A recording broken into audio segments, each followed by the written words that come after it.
अस्सलामुअलैकुम। तो भाई उम्मीद करता हूँ आप लोग जो है वो खैरो खैरियत से होंगे और बोर्ड एग्ज़ाम की तैयारी बहुत अच्छी जा रही होगी। अच्छा, आज जो है चैप्टर नंबर 19 इलेक्ट्रोमैग्नेटिक इंडक्शन, इसके MCQs, numericals, short question answers and long question answers, इसको हम करेंगे। देखो वीडियो बहुत इंपॉर्टेंट है। ये जो न्यूमेरिकल दिए हुए ना आपको 9, ये पेपर में आने के इसके बहुत हद तक चांसेस हैं, तो इनको आपने नहीं छोड़ना है, बात अच्छी तरह समझनी है। अच्छा, साथ ही साथ मैं आपको short question answers, long question answers, CRQs, ERQs, derivations, diagrams, सारी चीज़ें पढ़ाऊंगा और बहुत ज़्यादा डेप्थ में लेके जाऊंगा ताकि आपको बात समझ आए। अच्छा, यहाँ पर मेरी बात सुन लो कि भाई अगर ग्रुप में ऐड होना चाह रहे हो तो ग्रुप में ज़रूर ऐड होना। फीस 3000 है, जिसमें सारी चीज़ें मिलेंगी और ये फ़ीस पूरे साल के लिए है। सही है। अच्छा, नोट्स की फ़ीस 200 रुपये है और गेस्ट पेपर की फ़ीस 200 रुपये है। नोट्स जो मैं पढ़ाऊंगा ना, ये पूरी नोट्स से पढ़ाऊंगा जो कि आपको बराबर में आएंगे, तो आप चाहो तो इसको बाय कर सकते हो। और अच्छा, गेस्ट पेपर चाहो तो वो तमाम सब्जेक्ट के हैं, वो भी मिल जाएंगे। अच्छा चलो, बात समझ में आ गई होगी। अब जो है हम अपने जो है वो MCQs से जो है वो स्टार्ट लेते हैं और MCQs को करते हैं। मैं जो भी लिखवाऊँ उसको अपने पास लिख लेना ताकि आपको याद रहे। अच्छा, MCQs इसके ना मज़े की बात बताऊँ, बहुत आसान है। इससे पहले जितने भी हमने MCQs पढ़े हैं ना, इससे पहले जितने भी चैप्टर्स पढ़े उसमें थोड़ा बहुत मुश्किल होते थे, लेकिन यहाँ बहुत आसान MCQs दिए हुए, तो आपको बहुत आसानी हो जाएगी। अच्छा चलो, सबसे पहले समझते हैं एक एक करके चीज़ों को और एक एक करके सॉल्व करते हैं। अच्छा देखो, सबसे पहले क्या लिखा हुआ है, सबसे पहले MCQs क्या है, बराबर में चल रहा है, electricity production by magnetism involve. देखो, जब आप इलेक्ट्रिसिटी प्रोड्यूस करते हो, फॉर एग्जाम्पल ये आपके पास मैग्नेट है, इस मैग्नेट के ज़रिए से इलेक्ट्रिसिटी जब प्रोड्यूस करते हो तो किस तरह से करते हो, ये आपने बताना है। पहला जो दिया हुआ है वो दिया हुआ है the conversion of chemical energy to electrical. भाई देखो, मैग्नेटिज्म के ज़रिए से करना है ना, तो केमिकल बीच में कहाँ से आ गया, तो केमिकल तो बिल्कुल भी नहीं हो सकता। The use of static electricity, ये भी नहीं हो सकता। अच्छा, the movement of conductor with in magnetic field, तो अगर आपने मैग्नेट के ज़रिए से इलेक्ट्रिसिटी प्रोड्यूस करनी है तो मैग्नेटिक फील्ड तो होनी चाहिए ना आपके पास। तो सही खुद ही समझ में आ रहा है, C है। ABD ये तो पास भी नहीं गुजर रहे सही के। ठीक है, अब दूसरा करते हैं, इसी तरह से सारे कॉन्सेप्ट क्लियर करता हूँ। अच्छा, इंड्यूस EMF, आपको पता है ना इंड्यूस EMF हम कैसे निकालते हैं। आपके पास 2-3 तरीके हैं, बहुत सारे तरीके हैं, जिसमें से एक तरीका ये है कि म्यूचुअल इंडक्शन कर लो, सेल्फ इंडक्शन कर लो, या आप मोशनल EMF कर लो, इस तरह से ना। तो इंड्यूस EMF आपके पास आ रहा है। अच्छा, कैन बी जनरेटेड बाय, आप जनरेट कर सकते हो रिलेटिव मूवमेंट, यानी आप मैग्नेट को, ठीक है, मूव कराकर कंडक्टर के पास क्या कर सकते हो, इलेक्ट्रिसिटी जनरेट कर सकते हो या इंड्यूस EMF जनरेट कर सकते हो। ठीक है, known as the generator effect, आपके पास एक जनरेटर इफेक्ट है, जनरेटर मैंने पूरा पढ़ाया था ना, याद होगा आपको। And by changing magnetic field, और मैग्नेटिक फील्ड में भी चेंज आ रहा होता है। अच्छा, known as the transformer effect. अब ये यहाँ पर आपको पूछ रहे हैं कि भाई आपने EMF पैदा किया, अब EMF जो आपने पैदा किया है इन चारों में से कौन सी चीज़ करेक्ट आ रही है EMF पैदा करने में। तो देखो भाई, ट्रू इन ट्रांसफार्मर ओनली, तो देखो EMF आप सिर्फ ट्रांसफार्मर की मदद से पैदा नहीं कर सकते, और भी तरीक़ेकार हैं आपके पास। अच्छा, फॉल्स इन ऑल केसेस, ऐसा नहीं है। ठीक है, true only for electric magnetic field या एप्लीकेबल टू बोथ केस। देखो, मैग्नेटिक फील्ड आप ऐसे भी पैदा कर सकते हो कि आप जो है वो ट्रांसफार्मर में म्यूचुअल इंडक्शन करा लो, है ना, या आप मैग्नेटिक फील्ड आप जो है वो इंड्यूस EMF ऐसे भी पैदा कर सकते हो कि आप जो है अपना कंडक्टर के पास मैग्नेट को मूव करा लो। तो 2-3 तरीके हैं ना, तो दोनों केसेस के लिए सही है आपके पास। अब तीसरा पढ़ते हैं, ये थोड़ा सा मुश्किल MCQs था, ठीक है, इसको समझाना भी काफ़ी था मुश्किल काम। अच्छा, the magnitude of induce EMF increase, ये कह रहे हैं आपके पास इंड्यूस EMF है, ठीक है, ये इंड्यूस EMF को ऐसे डिफाइन करते हैं, तो ये कब बढ़ेगा। देखो फॉर्मूला लिख लो, समझ में आ जाएगा। फैराडे लॉ क्या था, N delta flux upon delta T। तो अगर नंबर ऑफ टर्न बढ़ेंगे तो आपके पास इंड्यूस EMF बढ़ेगा, या आपके पास जो है वो फ्लक्स बढ़ेगा तो भी इंड्यूस EMF बढ़ेगा। तो देख लेते हैं कौन सा सही है। A और B तो हो नहीं सकते, उसको हटा दो। The increase in the number of turns in the coil, तो देखो नंबर ऑफ टर्न्स कॉइल में बढ़ाओगे तो भी मैग्नेटिक फ्लक्स इंड्यूस EMF बढ़ेगा, 4 सही है। अच्छा, Faraday law of electromagnetic induction state, Faraday law of electromagnetic induction क्या कहता है। भाई Faraday law of electromagnetic induction कहता है कि या तो नंबर ऑफ टर्न्स ज़्यादा हो, मैग्नेटिक फ्लक्स हो रहा हो पर यूनिट टाइम चेंज किसी भी एरिया से, तो आपके पास इंड्यूस ईएमएफ आएगा। अब देखो ये किस में लिखा हुआ है, that a changing electric field, नहीं, that the magnetic field can only be produce by electric current, नहीं, इसमें बी सही है, that the induce EMF is directly proportional to rate of change of magnetic flux. देखो यह नज़र आ रहा है ना, rate of change of magnetic flux के डायरेक्टली प्रोपोर्शनल होता है, तो यहाँ पर आ गया। और ये तो कांस्टेंट है ना हमारे पास n, तो इसका सही हो गया हमारे पास बी। चलो पांचवा करते हैं।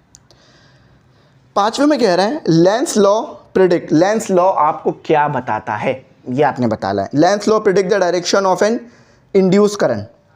लेंस लॉ क्या करता है, इंड्यूस करंट की डायरेक्शन बताता है। और ये क्या होती है, इंड्यूस ईएमएफ की डायरेक्शन या इंड्यूस करंट की डायरेक्शन क्या होती है, अपोजिट टू, ये माइनस क्यों आ रहा है यहाँ पर, ये माइनस आ रहा है लेंस लॉ की वजह से, अपोजिट टू द प्रोड्यूस, मतलब जो चीज़ प्रोड्यूस कर रही है ना इंड्यूस ईएमएफ को, इंड्यूस ईएमएफ उसी को अपोज करेगा, उसी के अपोजिट डायरेक्शन में होगा। तो N delta flux upon delta T, ठीक है। ज़्यादातर थ्योरेटिकल पार्ट इसमें है, तो इसलिए शायद आपको थोड़ा समझ में आने में मुश्किल हो रही है, लेकिन अगर आपने मेरे लेक्चर्स देखे हैं तो उसमें मैंने बहुत डिटेल में डायग्राम वगैरह बना दी थी, ठीक है। तो बेस्ड ऑन द मैग्नीट्यूड, इसमें है हमारे पास बी सही है, by stating that the induce current will oppose the change it cause. तो जो चीज़ इसे पैदा करती है ये उसी चीज़ को अपोज करता है, तो बी सही है। 6, eddy current produce. Eddy current कहाँ पर प्रोड्यूस हो रहा होता है, तो देखो यहाँ लिखा हुआ है static electricity in conductive material, नहीं भाई ये तो गलत है, ठीक है। एडी करंट स्टैटिक इलेक्ट्रिसिटी में तो नहीं आ रहा। अच्छा, alternating magnetic field with no heating effect, नहीं, एडी करंट की वजह से हीटिंग इफेक्ट आता है, तो ये भी गलत है। Magnetic field that oppose the induce field and cause heating in conductor. देखो अब मैं ज़रा समझा देता हूँ, थोड़ा डिटेल में जाना पड़ेगा लेकिन चले जाते हैं। देखो एडी करंट का हमने ये पढ़ा था ना कि जब हमारे पास मैग्नेटिक फील्ड में चेंज आ रहा होता है, तो अगर आपने मैग्नेट को किसी लोहे पे रखा हुआ है तो वो जो लोहा है उसी के अंदर एडी करंट आ जाता है, और फिर ये करंट हीटिंग इफेक्ट पैदा करता है और अपोज करता है उस फील्ड को जिसने पैदा किया है इसे, ठीक है। अच्छा, तो ये 7 आ जाओ।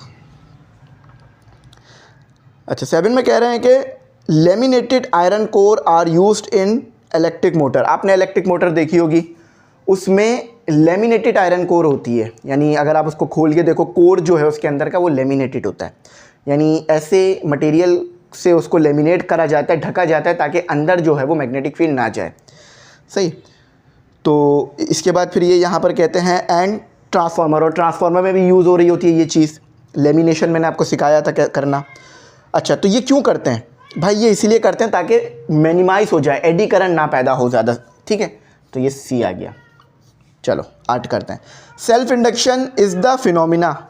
सेल्फ इंडक्शन क्या है कि भाई जिस कॉइल में मैग्नेटिक फील्ड में चेंज आ रहा है उसी कॉइल में इंड्यूस ईएमएफ पैदा हो जाए, तो ये हमारे पास होती है सेल्फ इंडक्शन। तो ये क्या, इसमें हमारे पास क्या है, a changing magnetic field within a coil, B ये हमारे पास है। अच्छा, अब हमारे पास आ गया 9। अच्छा, and inductor stores electric potential energy in. तो भाई देखो हमें सीधा सीधा पता है इंडक्टर जो है वो इलेक्ट्रिकल एनर्जी को मैग्नेटिक एनर्जी में कन्वर्ट कर देता है। तो magnetic field within a coil, ये सी सही है, नहीं बी सही है, बल्कि बी में है ये। अच्छा, अब आखिरी करते हैं। Transformer work on the principle of, ये बहुत सिंपल बात है, ट्रांसफार्मर म्यूचुअल इंडक्शन के प्रिंसिपल पे काम करता है। अभी न्यूमेरिकल कराऊंगा तो उसमें भी दिखा दूंगा म्यूचुअल इंडक्शन। अच्छा, electromagnetic induction between primary and secondary coil, ठीक है। इलेक्ट्रोमैग्नेटिक इंडक्शन होता है ना प्राइमरी और सेकेंडरी कॉइल के दरमियान, तो इसका भी हमारे पास बी सही है। अच्छा चलो चेक कर लेते हैं कितने सही किए। सी, अच्छा सेकंड का भी सी सही है। हाँ तो देखो मैंने सी ही बोला था लेकिन लिख बी दिया है, तो सेकंड का सी है, ठीक है। मैंने बताया था ना एप्लीकेबल टू बोथ केसेस, तो मैंने बोला सही था लेकिन लिख गलत दिया, बाकी सही है, ठीक है। तीनों का सी है। अच्छा बी बी सी सी फिर बी और तीनों का बी है, ठीक है सब सही है। बस ये मैंने बोला सी था, बोला बी था, मतलब बोला सी था, लिख बी दिया उसको गलती से, ठीक है। तो ये लिखने में गलती हो गई, बाकी तो सही है अल्हम्दुलिल्लाह। और वो भी सही था जो दूसरा था, बस लिखने में गलती हो गई। चलो अब करते हैं हम CRQs, ERQs, उसके बाद फिर न्यूमेरिकल्स कराता हूँ। अच्छा, CRQs को अच्छी तरीके से समझिएगा, मैं कोशिश करूँगा कि ज़्यादा अच्छी तरह एक्सप्लेन कर दूँ ताकि आपको ना आगे प्रॉब्लम ना हो इसके अंदर। अच्छा, सबसे पहले हम करते हैं 1, हमारा है CRQs। ठीक है, देखो हम इसके कॉन्सेप्ट्स ले चुके हैं, हम इसे एक एक टॉपिक को पढ़ चुके हैं। अब यहाँ जस्ट हम क्वेश्चन सॉल्व कर रहे हैं। तो अब ये तो नहीं है मैं बहुत ज़्यादा डेप्थ में जाऊँगा क्योंकि मैं डेप्थ में जा चुका हूँ। तो अब ये है कि अब मैंने आपको जो पढ़ाया बस उसे रिवाइज़ कराऊँगा। ठीक है, तो आपने खुद भी कोशिश करनी है मेरी बात को समझने में। अच्छा, सबसे पहला CRQ से आपके पास explain Faraday law of electromagnetic induction. Faraday law of electromagnetic induction क्या है ये बताओ, और ये सबसे इंपॉर्टेंट सवाल है इसके लिए शॉर्ट में। ठीक है, इसको लिख लेना। तो फैराडे लॉ आपको यही बताता है, यहाँ लिखा हुआ भी है, Faraday law of electromagnetic induction is a fundamental principle in electromagnetism that describe the relation between a changing magnetic field and the induce electromotive force. तो भाई जब चेंज होता है मैग्नेटिक फील्ड में तो उससे क्या होता है, इंड्यूस EMF पैदा होता है। ये फैराडे लॉ इन दोनों का रिलेशन बता रहा है, और कितनी इलेक्ट्रिसिटी, कितनी इंड्यूस EMF पैदा होगी ये भी बताता है। ठीक है, तो ये पूरा आपने एज इट इज़ इसको लिखना है, इक्वेशन भी लिख लेनी है। ठीक है, ये बेस्ट लिखा हुआ है शॉर्ट के लिए, ना बहुत ज़्यादा बड़ा है ना बहुत ज़्यादा छोटा। अच्छा, डायग्राम जो है अगर बना पाओ तो बना लेना, छोटी सी डायग्राम में ज़्यादा टाइम नहीं लगेगा।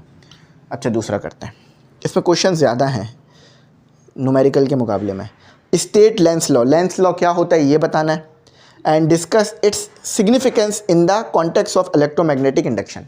देखो लेंस लॉ आपको ये बताता है कि जो इंड्यूस EMF पैदा हुआ है, जिस चीज़ ने इंड्यूस EMF को पैदा किया है, इंड्यूस EMF उसी को अपोज करेगा, उसी की अपोजिट डायरेक्शन में होगा। पहली तो ये बताता है, और इसकी सिग्निफिकेंस बहुत ज़्यादा है क्योंकि ये कंजर्वेशन ऑफ एनर्जी के ऊपर बात करता है। यहाँ पे लिखा हुआ भी है, the direction of induce EMF is in a circuit is always such that it oppose the cause which produce it. वही बात इंग्लिश में लिखी हुई है। अच्छा चलो तीसरा करते हैं। तीसरा लिखते जाओ मेरे साथ साथ ताकि आपको याद रहे। How does a step up transformer differ from a step down transformer. बहुत सिंपल है, स्टेप अप ट्रांसफार्मर क्या करता है, वोल्टेज बढ़ा देता है। स्टेप डाउन ट्रांसफार्मर क्या करता है, वोल्टेज कम करता है। स्टेप अप ट्रांसफार्मर में प्राइमरी कॉइल और सेकेंडरी कॉइल इसके अंदर डिफरेंस होता है, यानी स्टेप अप ट्रांसफार्मर है तो प्राइमरी कॉइल में टर्न कम होंगे, सेकेंडरी कॉइल में टर्न ज़्यादा होंगे। स्टेप डाउन में प्राइमरी में ज़्यादा होंगे, सेकेंडरी में कम होंगे। यही चीज़ इसमें यहाँ डिफरेंस करके लिखी हुई है। Increase voltage, decrease voltage. पहले बिल्कुल बेसिक चीज़ें बताया करो, उसके बाद डेप्थ में जाया करो, डायरेक्ट डेप्थ में ना जाया करो। ठीक है, अच्छा ये हो गया तीसरा। अब चौथा सवाल करते हैं, बहुत आसान है, सारे यही वर्डिंग लिखी हुई है। 4 describe the principle of operation of an AC generator. AC generator का क्या प्रिंसिपल है, इसकी वर्किंग क्या है ये बतानी है।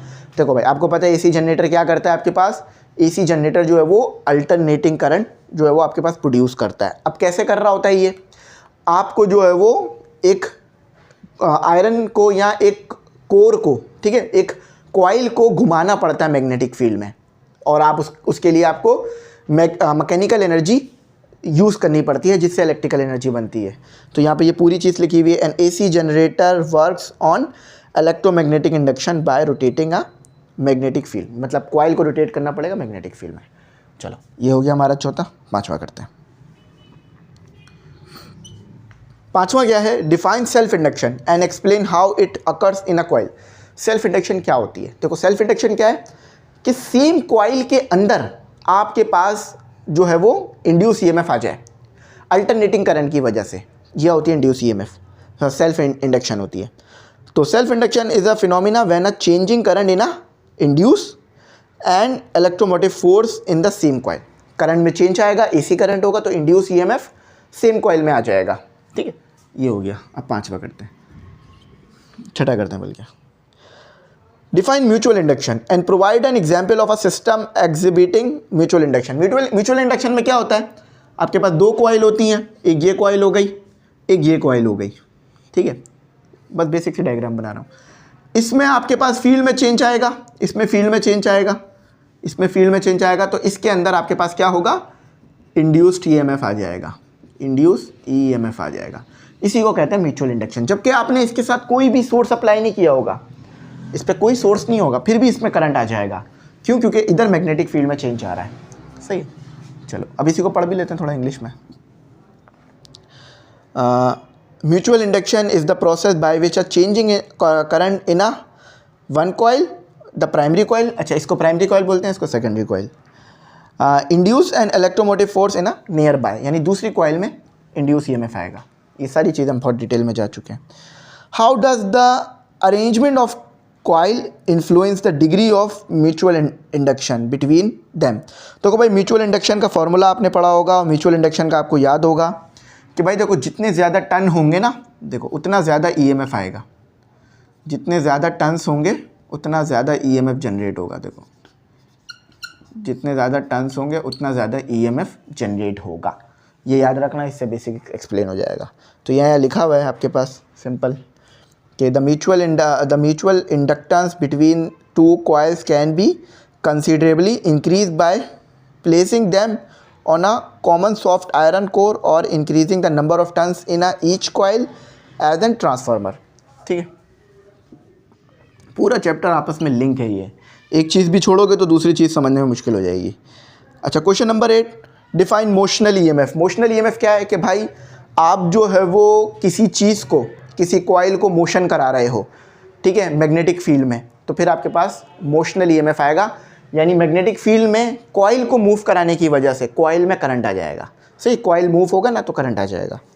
तो मोशनल ईएमएफ या motional electromotive force is the voltage generated when a conductor moves through a magnetic field. Conductors को मूव कराओ मैग्नेटिक फील्ड में तो इसमें करंट आ जाएगा, इंड्यूस ईएमएफ आ जाएगा। चलो अब नवा करते हैं,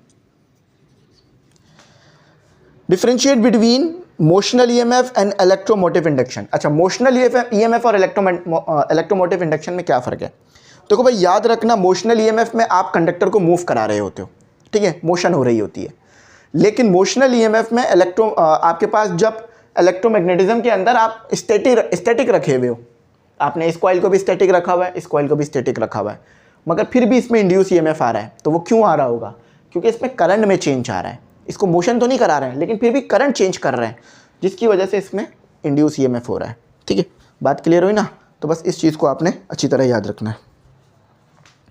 अच्छा, अब 10वां करते हैं। थोड़ा सा इसे मैं इंग्लिश भी पढ़ देता हूँ इसकी, कि motional EMF is a generated when a conductor move through a magnetic field. Motional EMF हो गया यहाँ पे। फिर अगले में magnetic induction on a other hand refers to the process when a changing magnetic flux. Magnetic flux में change आना, क्यों? करंट की वजह से। चलो अब 10वां करते हैं, differentiate between AC alternating current और DC direct current in the context of long distance power transmission. तो देखो भाई एसी और डीसी करंट क्या है ये आपने बताना है। तो एसी करंट वो है जिसमें अल्टरनेटिंग साइकिल होती है, मतलब एसी करंट इस तरह का दिखता है आपको, अगर इस तरह से, और डीसी करंट जैसे इस तरह से दिखेगा, सिर्फ पॉजिटिव साइकिल। ये एसी, ये डीसी। ठीक है, आप इसको समझ लेना, यहाँ पे लिखा हुआ है पूरा डिटेल में। अच्छा, अब हम आते हैं ERQs की तरफ। अब ERQs ना मैं बहुत ज़्यादा डेप्थ में नहीं जाऊँगा, क्योंकि देखो मैं चीज़ें पढ़ा चुका हूँ, बस आंसर भी मैंने निकाल दिया है। आपको बस एक बार इसे पढ़ना है और कोई मुश्किल काम नहीं है। मज़ीद बहुत डेप्थ में चला जाऊँगा ना तो मसला ये बनेगा कि आपका टाइम वेस्ट होगा, फिर वो न्यूमेरिकल में टाइम कम हो जाएगा। तो न्यूमेरिकल मुझे बहुत डिटेल में समझाना है। अच्छा, लिखा हुआ है, how does the strength of magnetic field effect the induced electromotive force. किस तरह से, अगर आपके पास मैग्नेटिक फील्ड बहुत ज़्यादा है तो इंड्यूस ईएमएफ पे क्या फ़र्क पड़ेगा, ये आपने बताना है। आगे ये भी लिखा हुआ है, in a coil according to Faraday law के मुताबिक explain the relation between the magnetic field strength and magnitude of induce EMF. चलो इसके लिए ना आपको इसी लॉ को याद रखना है। देखो जितना ज़्यादा मैग्नेटिक फील्ड होगी उतना ज़्यादा वो किसी एरिया में से पास होगी, है ना, उतना ज़्यादा फ्लक्स होगा, उतना ही ज़्यादा इंड्यूस ईएमएफ आएगा। तो यही चीज़ इधर वर्डिंग में लिखी गई है कि the relation between magnetic field strength and the magnitude of induced electromotive force is govern by Faraday law of electromagnetic inductions. Here's how they are relate. तो ये रिलेट कैसे हो रहा है? Faraday law state that induced EMF is in a conductor is directly proportional to the rate of change of magnetic flux। तो वही बात जो मैंने बताई इंग्लिश में लिखी हुई है। इसमें मेरे ख्याल से 10-11 के करीब क्वेश्चन है लॉन्ग में, तो इसलिए ये चैप्टर बहुत ज़्यादा इंपॉर्टेंट हो जाता है आपके पास बोर्ड एग्जाम के लिए। दूसरा, in Faraday law why is the area of coil an important factor in determining the induce EMF. देखो फैराडे लॉ में आपके पास एरिया जो कॉइल का है वो क्यों इंपॉर्टेंट हो जाता है? देखो जितना बड़ा कॉइल होगा, जितनी ज़्यादा कॉइल की जगह होगी, उतना ही ज़्यादा फ्लक्स होगा। क्यों? फ्लक्स का फॉर्मूला क्या पढ़ाया था? फ्लक्स का फॉर्मूला यही पढ़ाया था ना, A B A cos theta, यही पढ़ाया था ना।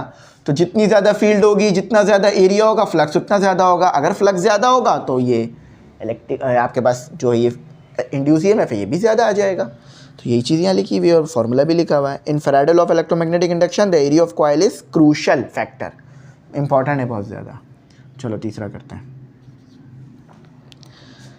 अच्छा, तीसरे में क्या लिखा हुआ है? How does changing the orientation of a coil. देखो ओरिएंटेशन यानी कॉइल की लोकेशन को चेंज करना या उसकी जगह को चेंज करना, इसे कहते हैं orientation of changing a coil with respect to magnetic field. अगर आप कॉइल को चेंज करो मैग्नेटिक फील्ड के रिस्पेक्ट से तो क्या होगा? Find the influence induce EMF, also describe the role of a number of turns in a coil. तो कुछ सीधा सीधा समझ लो, नंबर ऑफ टर्न्स पे तो ये है कि अगर नंबर ऑफ टर्न्स बढ़ाओगे तो इंड्यूस ईएमएफ तो बढ़ना है, ओरिएंटेशन चेंज करोगे तो भी आपके पास इंड्यूस ईएमएफ पढ़ना है क्योंकि कॉइल मूव कर रहा है। ठीक है, तो ये यहाँ बात लिखी हुई भी है। चलो अब आगे चलते हैं, चौथा क्वेश्चन। तीसरा हो गया ना, तीसरे को मैं बहुत डिटेल में नहीं पढ़ रहा, चौथा करते हैं क्योंकि क्वेश्चंस बहुत ज़्यादा हैं इसमें। According to Faraday law why is the rate of change of magnetic flux crucial. देखो यही फॉर्मूले को दोबारा पूछ रहे हैं। वो कह रहे हैं कि ये जो rate of change of magnetic flux है ये इंपॉर्टेंट क्यों है? देखो ये इसलिए इंपॉर्टेंट है, जितना ज़्यादा इसमें चेंज होगा उतना ज़्यादा इंड्यूस ईएमएफ आएगा।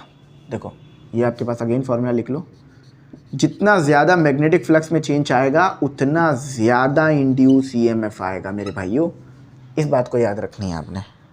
ठीक है, तो देखो यहाँ लिखा हुआ है Faraday law state that crucial, Faraday law state that the induce EMF is given by, induce EMF इस फॉर्मूले की मदद से निकलता है। तो अगर फ्लक्स में बहुत ज़्यादा चेंज आ रहा है टाइम के रिस्पेक्ट से तो इंड्यूस ईएमएफ ज़्यादा होगा। अब ये पूरी चीज़ एक्सप्लेनेशन में लिखी हुई है। अच्छा, पांचवा सवाल करते हैं। पूरा का पूरे सवालात ही सारे फैराडे लॉ पे दिए हुए हैं, तो आप खुद देख सकते हो फैराडे लॉ कितना इंपॉर्टेंट है। How does the resistance of the conductor impact the flow of induce current in a circuit या इन अ करंट। देखो आपके पास इंड्यूस ईएमएफ जब पैदा होगा तो इसके ऊपर रेजिस्टेंस का कोई इफेक्ट होगा या नहीं, ये देख लेते हैं। याद रखना है इसका यूनिट होता है वोल्ट। तो अगर ये वोल्ट है यानी वोल्टेज है, V is equal to I R. ये क्या हो जाएगा, यहाँ पे वोल्टेज क्या है, इंड्यूस है, तो ये वोल्ट इस तरह हो जाएगा। तो अगर रेजिस्टेंस होगी तो इंड्यूस ईएमएफ पे फ़र्क पड़ेगा, सीधा सीधा पता चल रहा है इस फॉर्मूले से। तो यहाँ ये लिखा हुआ है the resistance of a conductor play a crucial role in a determining the flow of induce current और induce EMF in a circuit. ठीक है, तो करंट पे भी फ़र्क पड़ेगा और सर्किट पे भी फ़र्क, उस पर भी ईएमएफ पे भी फ़र्क पड़ेगा। चलो अब छठा करते हैं। 6 explain the relation between frequency of the changing magnetic field. देखो मैग्नेटिक फील्ड की अगर फ्रीक्वेंसी चेंज हो रही है ना, यानी मैग्नेटिक फील्ड चेंज हो रही है, तो इस सिचुएशन में भी इंड्यूस ईएमएफ ज़्यादा होगा। एंड द इंड्यूस ईएमएफ, तो यहाँ पे ये बात लिखी हुई है सिंपल कि relation between frequency of the changing magnetic field and induce EMF. तो effect of frequency on induce EMF, changing magnetic field, when a magnetic field change with time the magnetic flux through the coil also change. Simple यही बात है कि भाई अगर magnetic field change हो रही है, फ्रीक्वेंसी उसकी चेंज हो रही है, तो इंड्यूस ईएमएफ फिर भी ज़्यादा होगा। हर सिचुएशन में ज़्यादा ही हो रहा है वैसे तो। सातवां, काफ़ी क्वेश्चन दे दिए इधर इन्होंने। Discuss how the material properties of a coil such as conductivity and influence induce EMF. देखो इंड्यूस ईएमएफ वोल्टेज है ना, तो अगर कंडक्टिविटी अच्छी होगी तो इंड्यूस ईएमएफ भी ज़्यादा मिलेगा, यही बात आगे लिखी हुई है। The material properties of a coil particularly its conductivity and magnetic characteristics significantly influence the induced electromotive force। चलो जो बातें मैं बता रहा हूँ वही इंग्लिश में भी लिखी हुई है, कोई ऐसी मसले वाली बात नहीं है। अच्छा, अब आप बोलोगे सर आप मज़ीद बहुत डेप्थ में नहीं जा रहे, तो मैंने बताया ना डेप्थ में नहीं जा सकते क्योंकि बहुत ज़्यादा क्वेश्चंस हैं, हम इसे पढ़ चुके हैं, बस जस्ट यहाँ क्वेश्चन पूछे जा रहे हैं। Why is the process of core metal significance in transformer. तो देखो भाई, कोर का मटेरियल, सॉरी मैटर नहीं मटेरियल, कोर का मटेरियल बहुत ज़्यादा सिग्निफिकेंस है। अगर आप कोर का मटेरियल ऐसा ले लोगे जिसमें कंडक्टिविटी बहुत अच्छी है कोर के मटेरियल की, तो मसला फिर ये बनेगा कि कोर के अंदर भी इंड्यूस ईएमएफ आ जाएगा। तो इसलिए कोर के दरमियान में हम लेमिनेटेड जो है वो फॉइल या कॉइल, लेमिनेटेड शीट्स लगा रहे होते हैं ताकि कोर में इंड्यूस ईएमएफ ना आए और हमारी कोर जो है वो मैग्नेटाइज ना हो, ठीक है, और कोर में करंट ना आए। अच्छा, तो इसमें लिखी हुई है the core material in a transformer play a crucial role, सभी क्रूशल रोल प्ले कर रहे हैं, सही है। अब 9 पे आ जाओ। Why are slip rings used in AC generator? तो भाई स्लिप रिंग इसलिए यूज़ करते हैं ताकि वो जो आपके पास जो घूम रहा है ना, आपका जो कॉइल घूम रहा है, वो स्लिप रिंग से टकरा कर करंट को बाहर निकाले ताकि आपको जो है वो जनरेटर में करंट मिले। तो यही चीज़ यहाँ लिखी हुई है। क्योंकि देखो, मोटर में आप क्या करते हो, मोटर में आप कॉइल को खुद घुमाते हो, सही है, मतलब मोटर में आप क्या करते हो, करंट देते हो कॉइल को, और जनरेटर में क्या करते हो, कॉइल से करंट लेते हो। तो ये दोनों में फ़र्क याद रखना। तो कंटिन्यूअस इलेक्ट्रिकल कनेक्शन, देखो वही बात है, कनेक्शन बना रहे ताकि करंट आता रहे बाहर। और की difference between slip ring and commutator, ठीक है, कम्यूटेटर में आगे आपको डायग्राम बना के दिखाऊंगा। Why a commutator is necessary in DC motor? देखो आपने देखा होगा ना, मोटर के अंदर एक इस तरह का शाफ्ट लगी हुई होती है, इस तरह की एक शाफ्ट लगी हुई होती है, उसे हम कम्यूटेटर कहते हैं। ये बहुत ज़्यादा इंपॉर्टेंट होती है क्योंकि इसी के ऊपर कॉइलिंग होती है, ठीक है, और इसको हम कॉइल करते हैं। अभी मेरे पास डायग्राम नहीं बनना, मैं आपको दिखाता कि किस तरह का होता है कम्यूटेटर। तो डीसी मोटर में कम्यूटेटर का बहुत इंपॉर्टेंट रोल है और ये बहुत ज़रूरी होता है। ये आप पूरा ऐसे पढ़ सकते हो, एक बार देख रहे हो आप, क्वेश्चन कितने ज़्यादा दिए हुए हैं यहाँ पे। अच्छा, ये 10वां क्वेश्चन था हमारा, अब हम 10वां करा हमने। अच्छा, 9वां हमने कर लिया था, फिर हम डायरेक्ट 10वें पे आ गए। अब हम 11वें पे चले जाते हैं, 11वें पे चले जाते हैं। What are the common application of DC motors in everyday life? बहुत ज़्यादा है भाई। अब तो डीसी मोटर ये है कि कम करंट लेती है, और आपके पानी की मोटर होती है, पानी की मोटर भी आने लगी है डीसी। इसी तरह डीसी पंखे आ रहे हैं, बहुत ज़्यादा इसके यूज़ है। तो यहाँ पे ये एप्लीकेशंस लिखी हुई हैं। गाड़ियों में बहुत ज़्यादा यूज़ होता है, टॉयस में यूज़ होती है डीसी मोटर्स, छोटी होती है ना इसलिए। तो यहाँ पर ये हमारे CRQs कंप्लीट हुए। एक बार इन क्वेश्चंस को ज़रूर अच्छी तरह पढ़ लेना, देख लेना, ताकि जो आपको चाहिए हो वो यहाँ से मिल जाए। मैंने इसमें ज़्यादा आप लोगों का टाइम नहीं खींचा ताकि आप लोगों को जो न्यूमेरिकल करने हैं उसमें आपको टाइम मिल जाए। बेसिक मेरा मकसद सिर्फ न्यूमेरिकल कराना नहीं है, लेकिन न्यूमेरिकल हमारा बहुत इंपॉर्टेंट पार्ट है इस वीडियो का, और MCQs भी, क्योंकि ज़्यादातर मुझे बच्चा पता है कि वो MCQs और इस तरह की चीज़ें देखना चाह रहे हैं ना, इसलिए। चलो अब न्यूमेरिकल करते हैं। अच्छा, बोर्ड में न्यूमेरिकल भी इस तरह बिल्कुल सेम इसी तरह करना। सबसे पहले डालना न्यूमेरिकल की हेडिंग, ठीक है, और न्यूमेरिकल नंबर कौन सा है, 1 है, तो आप इसको लिख लेना। अच्छा, फिर गिवन डेटा लिखना, हर न्यूमेरिकल में डेटा मिलेगा आपको या कंडीशन मिलेगी, और कुछ ना कुछ तो ढूंढना होगा। न्यूमेरिकल कहते हैं इस चीज़ को, क्योंकि कोई न्यूमेरिकल वैल्यू आनी होती है। अच्छा, कोशिश करना अगर डायग्राम बना लो तो बेस्ट हो जाएगा, नहीं बनाओगे तो बात अच्छी नहीं होगी, ठीक है, लेकिन 100% नेसेसरी नहीं है कि डायग्राम बनाओ। अच्छा चलो यहाँ पढ़ते हैं। आपके पास वर्डिंग थोड़ी ज़्यादा है लेकिन सोल्यूशन बहुत छोटा है। कहते क्या हैं, 2 coils are at place adjacent.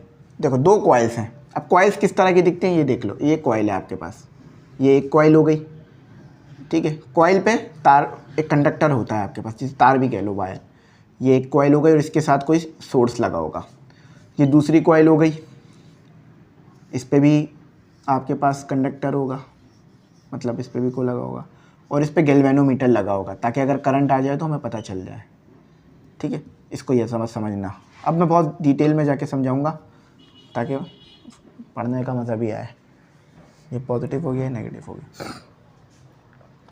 Coil समझ में आ गया, एक दूसरे के बहुत करीब रखी हुई है। And change in current in the first coil. अब ये आपकी है फर्स्ट कॉइल या प्राइमरी कॉइल, ये है आपकी सेकेंडरी कॉइल, ठीक है। अच्छा, अब इसमें आता है करंट में चेंज। करंट में चेंज कैसे आएगा, AC लगा दो या कोई रियोस्टेट लगा दो, यहाँ पर कोई रियोस्टेट लगा दो, कोई रियोस्टेट लगा दो यहाँ पे, रेजिस्टेंस जिसको कम ज़्यादा करोगे तो यहाँ पे चेंज आएगा।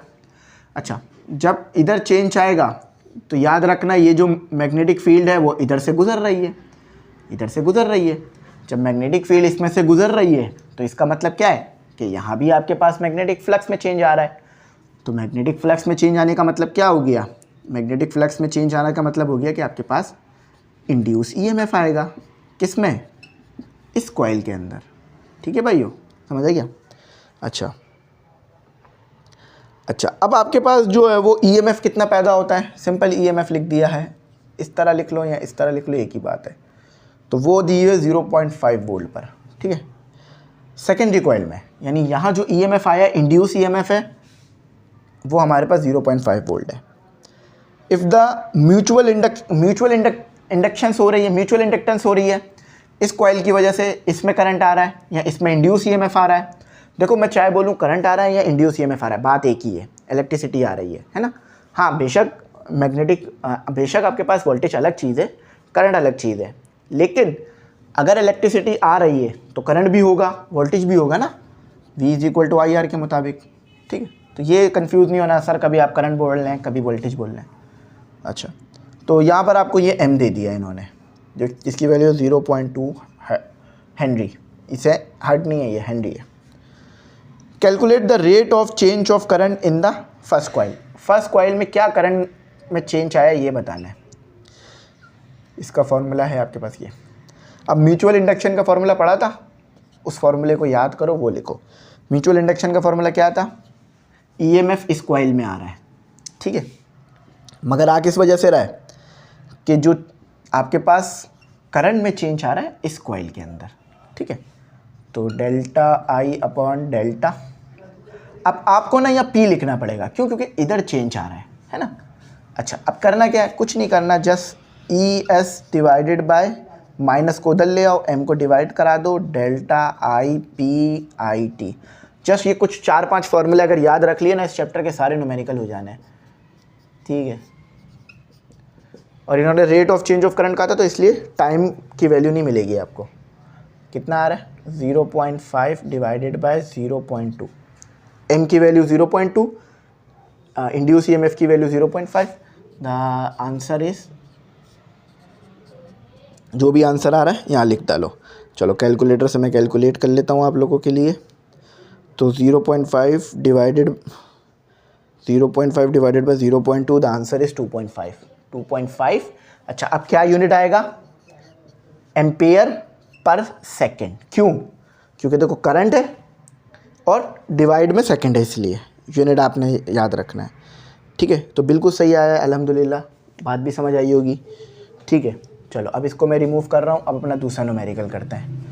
मैं इंशाल्लाह न्यूमेरिकल आपको बहुत डिटेल में कराऊंगा ले जाकर, ताकि जो बच्चे सिर्फ न्यूमेरिकल के लिए देख रहे हैं ना, तो उनको अच्छी बात समझ आ जाए। अच्छा, दूसरा वाला देख लेते हैं। दूसरा वाला न्यूमेरिकल अलग है।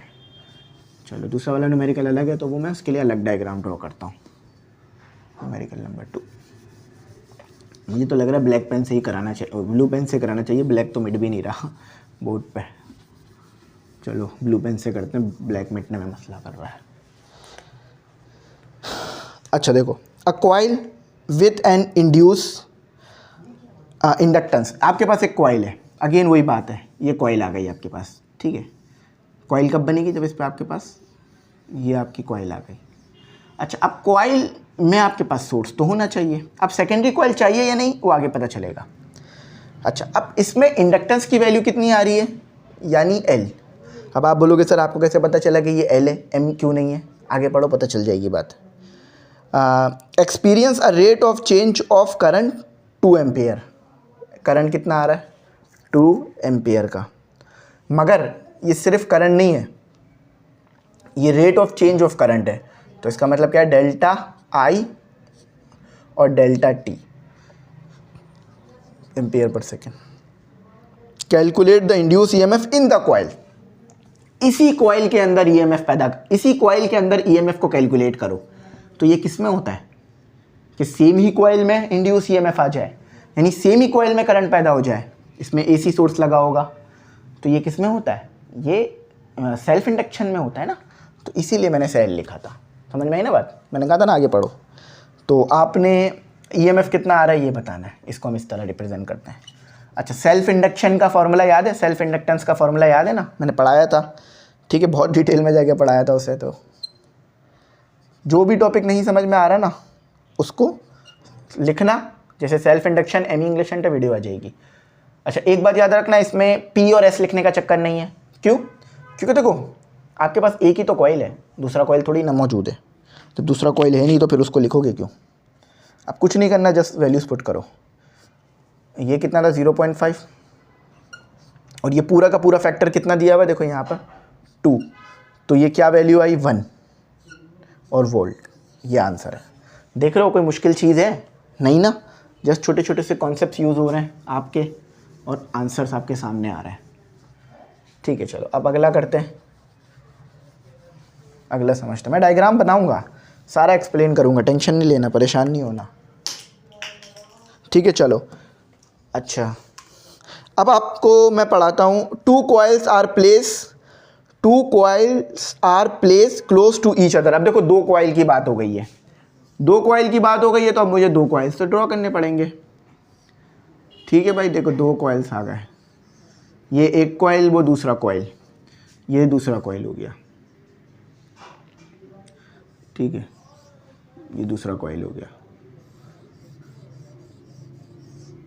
अच्छा, याद रखना फील्ड इस तरह से होती है, सही है, इस तरह से होती है। मैंने तो वो यूं करके बना दिया था ताकि समझाने के लिए, लेकिन अगर फील्ड को मैं ऐसा डायरेक्शन दूँ ना तो वो फील्ड इस तरह से निकल रही होती है, मैग्नेटिक फील्ड, ठीक है।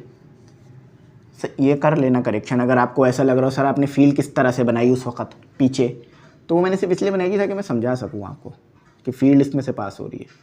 समझाने के लिए तो कभी कभार हम रफली डायग्राम बना देते हैं। देखो दो कॉइल्स हो गए, अब आगे क्या चक्कर है ये पढ़ते हैं। अच्छा, if a change in current of, current में जो चेंज आ रहा है वो क्या है, देखो यूनिट भी लिखा हुआ है, उससे भी पता चल रहा है कि इस कॉइल में जो करंट में चेंज आ रहा है ना, I/P/I/T is equal to 3 ampere per second. देखो यूनिट से भी पता चल रहा है कि ये चेंज इन करंट की बात कर रहे हैं। अच्छा, मैं देख लेता हूँ आपको डेटा वगैरह नज़र आ रहा है ना, हाँ चलो नज़र आ रहा है। अच्छा, 3 एम्पेयर पर है, 3 एम्पेयर पर सेकेंड है। इन द फर्स्ट कॉइल की बात हो गई, जब भी मैंने उस पर पी लिख रखा है, primary coil.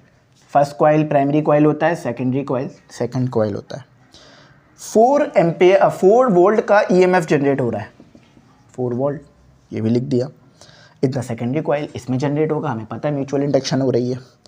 Calculate the mutual induction. देखो कितने सिंपल सवाल कर रहे हैं, आपसे तो हार्ड पूछ ही नहीं रहे ये, मुझे तो समझ भी नहीं आ रहा हार्ड क्यों नहीं पूछ रहे।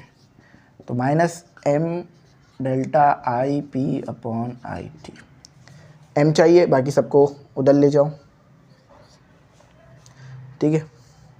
अच्छा, अब मज़े की बात है, ये रेसिप्रोकल हो जाएगा उधर जाने के बाद, ठीक है। अच्छा, रेसिप्रोकल करने की कोई ज़रूरत नहीं है, कोई इतनी टेंशन लेने वाली बात नहीं है, यहीं पे वैल्यू पुट कर लो फिर आगे ले जाना। ये कितना है, E4 है ना। अच्छा, आपको निकालना क्या, m निकालना, मैंने इधर लिख दिया, ठीक है।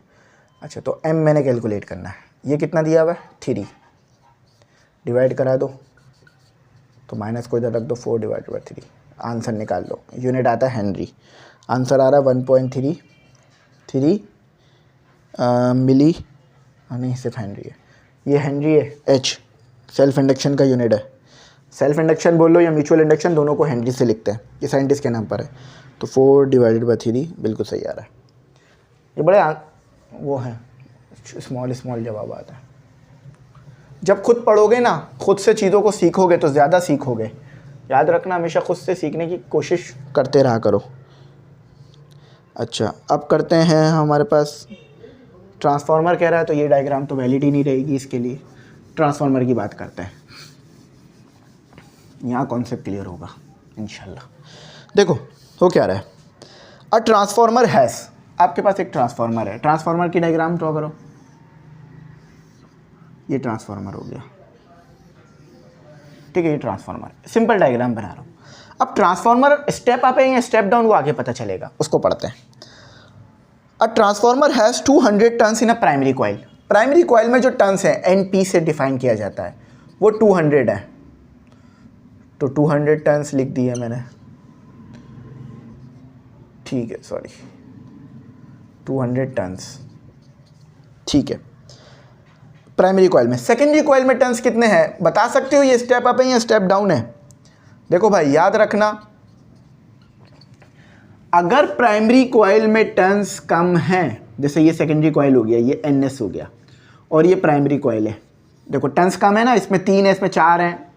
ये वैसे तो ज़्यादा बनाने चाहिए थे, चलो ज़्यादा बना देता हूँ ताकि आपको और आसानी से समझ में आ जाए। ज़्यादा बना दिए, सही। अब देखो, अगर सेकेंडरी कॉइल में टर्न्स ज़्यादा हैं, प्राइमरी कॉइल में टर्न्स कम है, तो ये स्टेप अप ट्रांसफार्मर है। इसने क्या किया? इसने वोल्टेज को बढ़ाना है। अभी आगे आंसर में भी देखोगे। और वोल्टेज कम आएगा इसे, लेकिन ये वोल्टेज को बढ़ाएगा। प्राइमरी पे वोल्टेज कम होगा, देखना भी न्यूमेरिकल में होगा ये जादू कि प्राइमरी पे वोल्टेज कम होगा लेकिन सेकेंडरी पे वोल्टेज ज़्यादा मिलेगा। चलो अब इसको मज़ीद डिटेल में जाके करते हैं।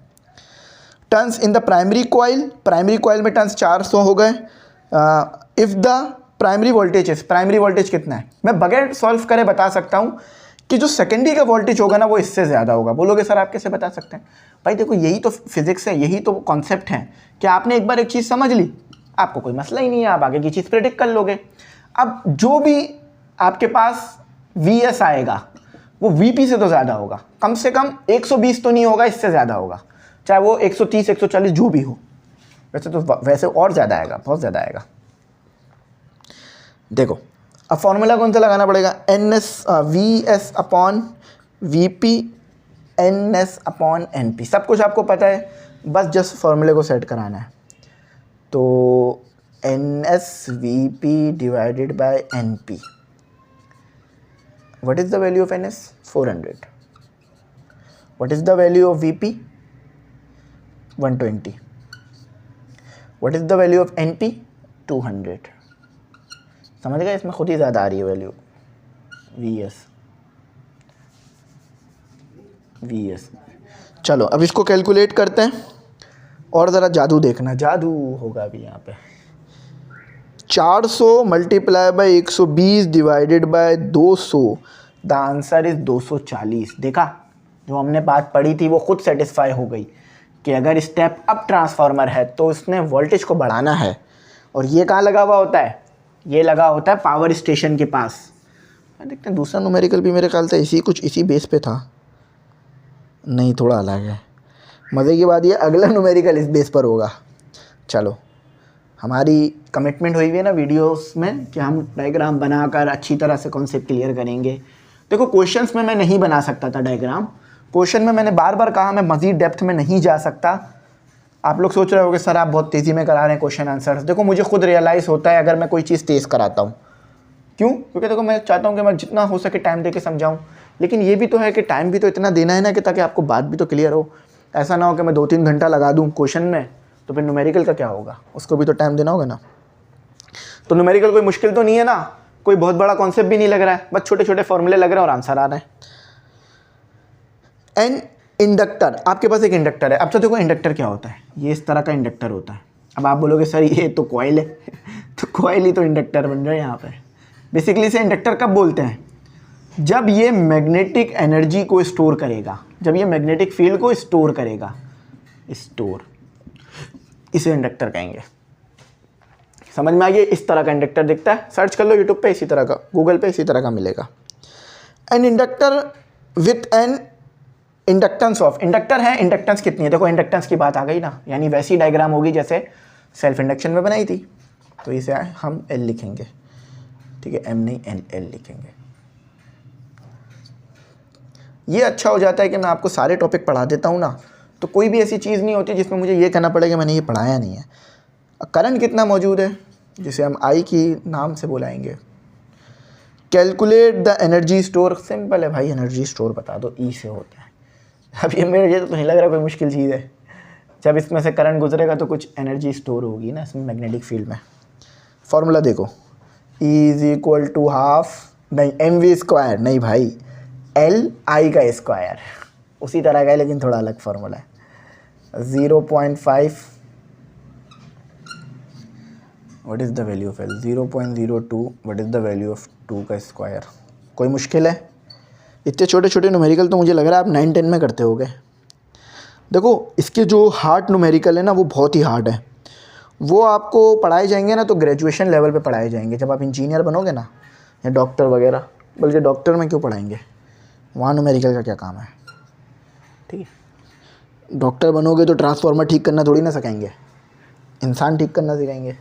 समझ गए ना। 0.04 जूल एनर्जी बहुत कम स्टोर हो रही है ना। चलो 6 करते हैं।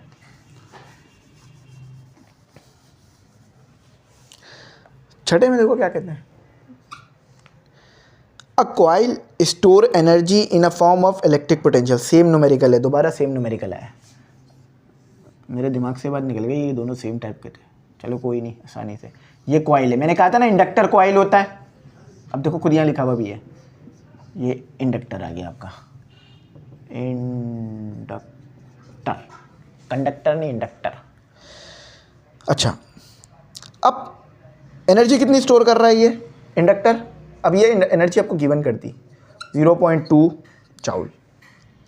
When it carry a current, current कितना कैरी कर रहा है 2 एम्पियर। आप समझ सकते हो क्या पता करने का कह रहा है। जब दोनों चीज़ दे दी तो तीसरी एक ही चीज़ बचती है, इंडक्टेंस, वही पता करनी होगी।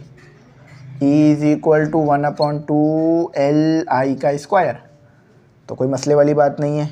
E/I का स्क्वायर और मल्टीप्लाई बाय 2 = L, L = 2, 0.2 और I क्या है 2 का स्क्वायर। एक से एक कैंसिल हो गया, जस्ट 2 रह जाएगा। अच्छा, तो 0.2 divided by 2, the answer is 0.1 Henry. मुझे नहीं लग रहा है इससे आसान न्यूमेरिकल आगे फिर कभी मिल रहे हैं ज़िंदगी में। ठीक है, 0.1 हेनरी। समझ आ गया ना। चलो अब आगे चलते हैं, आगे समझते हैं। अब करते हैं सातवां न्यूमेरिकल करते हैं, नंबर 7 है। एक एसी जनरेटर है। देखो जनरेटर किस तरह का होता है मैं बना देता हूँ थोड़ा सा ना, इस तरह मैंने उस वक्त कहा था ना बना दूंगा। तो ये आपके पास एक जनरेटर है, ये इसमें लगा हुआ है कॉइल, ठीक है। ये इसमें मैग्नेट लगे हुए हैं, मैग्नेटिक फील्ड पास हो रही होगी इधर से इस तरफ, क्योंकि ये नॉर्थ ले लिया, ये साउथ ले लिया। यहाँ पर आपके पास स्लिप रिंग लगी हुई होंगी और बुशेस लगे हुए होंगे। प्रॉपर डायग्राम बना रहा हूँ ताकि समझ में आए। ठीक है, ये बुशेस हो गए। अब यहाँ से आपको चीज़ें मिलेंगी। चलो बात समझ आ गई ना। जब ये कॉइल घूमेगा और जो आप घुमाओगे तो फिर आपको आपका करंट मिलेगा, ये इंड्यूस ईएमएफ मिलेगा। अच्छा, एक एसी जनरेटर है, प्रोड्यूस कर रहा है alternating current, AC current produce करेगा क्योंकि जनरेटर ही एसी है। डीसी अलग तरीके का होगा। मैक्सिमम वोल्टेज कितना दे रहा है, V = 240 जितना आपको चाहिए होता है। If the frequency of the generation, frequency कितनी मिल रही है जो जनरेशन हो रही है, मतलब जो साइकिल आ रहे होंगे आपके पास करंट के ना, देखो करंट के साइकिल आ रहे होंगे ना, उसकी तो फ्रीक्वेंसी होगी ना कोई, तो वो 50 हर्ट्ज़ आती है पाकिस्तान में, ठीक है। तो वो आपको मिल रही है 50 hertz. Calculate the peak value of voltage. वैसे ये टॉपिक आपको पढ़ाया नहीं गया है पीक वैल्यू का, मगर ये न्यूमेरिकल इन्होंने दे दिया है, कर लो, कोई मुश्किल चीज़ नहीं है, बस एक छोटा सा फॉर्मूला याद रख लेना। मैं फिर कह रहा हूँ ये टॉपिक था ही नहीं, तो ये पढ़ाया जा ही नहीं सकता था आपको, मगर दे दिया इन्होंने। ये टॉपिक तो हमने पढ़ाया अपने ग्रेजुएशन लेवल पे, मगर क्या माने आपको याद दे दिया इन्होंने। ठीक है, आरएमएस। अब आरएमएस की वैल्यू याद रखना, ये रही आपके पास, कोई मुश्किल तो नहीं है ना, ये तो मुझे लग रहा है ऐसे ही याद हो जाएगी आपको। चलो आप कैलकुलेट कर लो, इस तरह से आपका आंसर आ जाएगा, ठीक है। बाकी काम करते हैं अजान के बाद। तो चलो स्टूडेंट इसे करते हैं और इसका आंसर फाइंड आउट करते हैं। √2 और multiply by 240, the answer is 339.41 volt. अब मैं फिर कह रहा हूँ, इसकी डायग्राम बनाना, इसका कॉन्सेप्ट समझाना, ये आपके कोर्स का पार्ट नहीं है, पर न्यूमेरिकल रख दिया गया है तो मुझे कराना पड़ गया, वरना मैंने इसके बारे में आपको कुछ नहीं बताया। 1 रुपए की भी कोई चीज़ नहीं बताई है। पीक वोल्टेज क्या होता है, VRMS क्या होता है, कुछ भी नहीं बताया। फॉर्मूला कैसे ड्राइव हुआ है, कहाँ से क्या आया, कुछ भी आपको नहीं पता है इस बारे में, और मुझे नहीं लगता कि आपको ढूंढने की ज़रूरत भी है इसके बारे में कुछ। सिर्फ अगर पूछेंगे तो न्यूमेरिकल पूछ लेंगे, जो बहुत आसान है, आप इजीली कर सकते हो। मुझे तो लग रहा है बस एक बार करोगे तो हमेशा याद रहेगा। ठीक है, तो कभी कभार भाई ज़िंदगी में ऐसी चीज़ें आ जाती हैं जो आपने कभी नहीं करी हैं, अब क्या करोगे? तो आपको सब्र करना होता है वहाँ पे। इंशाल्लाह जब यूनिवर्सिटी में जाओगे ना, अपनी मर्ज़ी की यूनिवर्सिटी में, तो वहाँ पर इसे डेप्थ में पढ़ लेना, सही है, टेंशन वाली बात नहीं है। अच्छा देखो, सिंपल समझ में आ रहा है, ये स्टेप डाउन ट्रांसफार्मर है। वजह क्या है? अ ट्रांसफार्मर हैज़ टन, यहाँ पे टन 1000 है। अब आप बोलोगे सर 1000 तो बनाए नहीं है, तो 1000 नहीं बनाए, लेकिन कम से कम इतने तो बनाए हैं कि समझा सकूँ। ये हो गया NP, यहाँ पे टन होंगे कम, इसके मुकाबले में तो कम ही नज़र आ रहे ना। NS, अगर NP ज़्यादा है और NS कम है तो ये हो गया स्टेप डाउन। क्या? ट्रांसफार्मर। क्लैरिटी है बात में, कॉन्सेप्ट है फील्ड में। चलो आगे चलें। अब इस सिचुएशन में होगा क्या? यहाँ वोल्टेज ज़्यादा आएगा, यहाँ वोल्टेज कम मिलेगा। ये ट्रांसफार्मर आपके घर के पास लगा होता है, उसको खोल के चेक करने की कोशिश नहीं करना आप खोल भी नहीं पाओगे। तो NP की वैल्यू कितनी है? 1000 टन्स, और प्राइमरी है, प्राइमरी था, और सेकेंडरी में कितना था? 200 turns, 200 turns. If the primary voltage, primary में वोल्टेज कितना है? अब देखो सेकेंडरी का वोल्टेज कम हो जाएगा, इस 200 से भी 100 से भी कम हो जाएगा। VS पता कर लो भाई, फॉर्मूला क्या था? VS upon VP equal to NS upon NP। बहुत सिंपल फॉर्मूला है, ठीक है।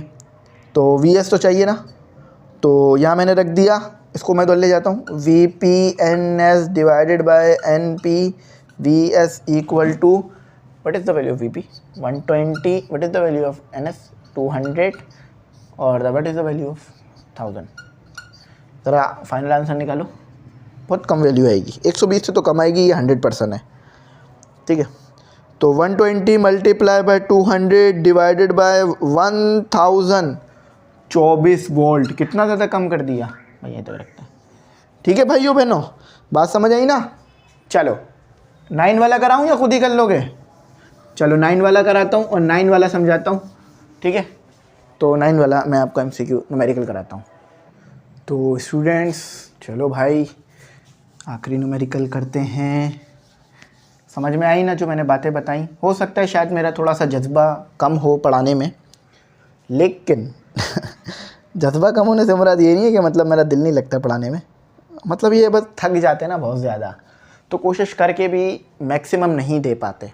फॉर एग्ज़ाम्पल आप सुबह सुबह उठे हो, फ्रेश हो, आपने नाश्ता किया है और पढ़ने बैठ गए, तो उस वक्त जो पढ़ने का लेवल होगा ना वो एक नेक्स्ट लेवल होगा। हर चीज़ फ़ौरन याद होगी, हर चीज़ फ़ौरन क्लियर होगी। अब आप पूरे दिन का थके हुए हो, रात का वक्त है 11-12-1 बजे का टाइम, उस टाइम पे जब पढ़ोगे ना तो समझ में आई हुई चीज़ भी ऐसा लगेगा यार ये नहीं समझ आ रही। तो वही बात मेरे साथ भी हुई हुई अभी लेकिन मैं अपनी तरफ से पूरी कोशिश करता हूँ कि आपको लोगों को ज़्यादा से ज़्यादा टाइम मेरा मिले, ठीक है। तो कोशिश करा करो, अगर मैं समझा रहा हूँ तो समझने की कोशिश करा करो, पढ़ा करो अच्छी तरह। अच्छा बहुत आसान सवाल है, कोई मुश्किल सवाल नहीं है, आई थिंक मैंने पढ़ाया भी था। कंडक्टर है, समझ लो एक कंडक्टर है, बनाने की ज़रूरत नहीं है, चलो बल्कि बना ही देते हैं। एक कंडक्टर है, एक कंडक्टर है, ठीक है, कंडक्टर है ना कंडक्टर, एक कंडक्टर है, लेंथ दी हुई है उसकी 0.4 metre, L equal to 0.4 metre की। वोल्टेज नहीं, एट अ वेलोसिटी, इसमें वेलोसिटी दी हुई है आपको 5 मीटर पर सेकंड की। यूनिट से भी बहुत अच्छी तरह चीज़ों को पहचान सकते हो। परपेंडिकुलर रखा हुआ है मैग्नेटिक फील्ड के, तो इसको मैग्नेटिक फील्ड हमें यूँ लानी पड़ेगी, ये परपेंडिकुलर, समझाने के लिए बता रहा हूँ, ठीक है, ठीक है। तो मैग्नेटिक फील्ड भी दी हुई होगी ज़रूर। मैग्नेटिक फील्ड आ रही है 0.3 टेस्ला की। मोशनल ईएमएफ कैलकुलेट करो, ये कंडक्टर मूव करेगा, ये हटा दो, सोर्स हटा दो इसमें से, जस्ट कंडक्टर रखो। अच्छा बस ये इस तरह का कंडक्टर है। अब मोशनल ईएमएफ बताओ, है तो बेसिकली ईएमएफ ही ना, तो मोशनल है तो V लिख दो, वरना वो फिर वो इंड्यूस वाला दिमाग में आता है। ये भी इंड्यूस ही करेगा, ठीक है, कॉन्सेप्ट आपको पता है क्यों? क्योंकि आप मैग्नेटिक फील्ड में किसी चीज़ को मूव कराओगे तो मैग्नेटिक फ्लक्स में चेंज आएगा, तो उसको ऐसे इंड्यूस ई एम एफ ही आना है। फॉर्मूला सुन लो, V is equal to V B L sine theta. Perpendicular का वर्ड इस्तेमाल किया था, क्यों? ताकि 90 का एंगल आपको पता चल जाए। What is the V? 5। What is the B? 0.3। What is the L? 0.4। What is the value of sine theta? 90, जो कि 1 होता है। जैसे इन सबको एक साथ करके कैलकुलेट करो कैलकुलेट, आंसर आ जाएगा। 5 मल्टीप्लाई 0.3 मल्टीप्लाई 0.4 0.6, ये तो 1 हो जाएगा ना पूरा factor, volt. This is our answer. वो बिल्कुल ठीक है भाइयों, यहीं तक रखते हैं। आई होप मेरी बात समझ में आई होगी। अब आपका काम ये है कि भाई ग्रुप में ज़रूर ऐड होना। ग्रुप में ऐड होगे ना तो गेस्ट पेपर और नोट्स फ्री मिल जाएंगे, मतलब उसी फीस में आ जाएंगे। फ्री तो नहीं है, बल्कि उसी फीस में आ जाएंगे। अच्छा, अगर ग्रुप में ऐड नहीं होना चाह रहे तो आप चाहो तो इस सब्जेक्ट के सिर्फ नोट्स ले सकते हो, जिसमें ये न्यूमेरिकल सारे सॉल्व मिलेंगे। ठीक है, आप चाहो तो तमाम सब्जेक्ट के गेस्ट पेपर ले सकते हो, जिसकी फ़ीस 200 है। नंबर स्टार्ट में आया होगा, उसी पे कांटेक्ट करके ले सकते हो। ठीक है, अगर कुछ ना समझ में आए तो पूछ भी सकते हो, मैं गाइड करने की पूरी कोशिश करूँगा। यहीं तक रखते हैं। Thanks for watching. अल्लाह हाफिज़। कीमती दुआ में ज़रूर याद रखना।